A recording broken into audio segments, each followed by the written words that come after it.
Hello guys, কেমন আছো তোমরা? আশা করছি তোমরা অনেক ভালো আছো। চলে আমি একটা নতুন ভিডিও তোমার সাথে শেয়ার করার জন্য। তো এখন হয়ে গেছে তো সন্ধ্যা টাইম। সন্ধ্যা হওয়ার সাথে সাথে কিন্তু এখানে ঠাকুর ঘরে চলে এসেছি। সন্ধ্যা দিয়ে একবারে আমি এখানে পুজোটা দিয়ে নেব। আমি সন্ধ্যার পরে কিন্তু পুজোটা দিয়ে একদম কমপ্লিট করে নিই। আর আজকে তো আমি প্রচুর এক্সাইটেড, মানে প্রচুর খুশি বলতে পারো, কেননা আজকেও আবারও পিঠে বানানো হবে আমাদের বাড়িতে, পুলি পিঠে। তো যেহেতু দিদা আছে, পিঠে খেতে তো আমাদের কোনো অসুবিধা হয় না। দিদার মা মিলে সব পিঠে করে আর কি। আর পুলি পিঠে কিন্তু খেতে বেশ ভালো লাগে। তো এই যে একবার তো এখানে পুলি পিঠে যে ভাপাতে দিয়ে দিয়েছে অলরেডি, আর আরেকবার দেওয়ার জন্য এখানে দিদা কিন্তু এই যে রেডি করছে। তো ফাইনালি কিন্তু দেখো গাইস, এখানে হয়েও গেছে।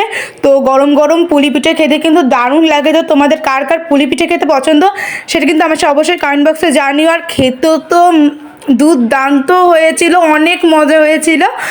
তো চলো আমি খেতে থেকে তোমরা আমার ভিডিওতে লাইক শেয়ার এবং সাবস্ক্রাইব করে নিও। তো দেখাবে নতুন একটা কোনো ভিডিওতে। ততক্ষণের জন্য সবাই সুস্থ থেকো, ভালো থেকো। তো সবাইকে টাটা, বাই বাই।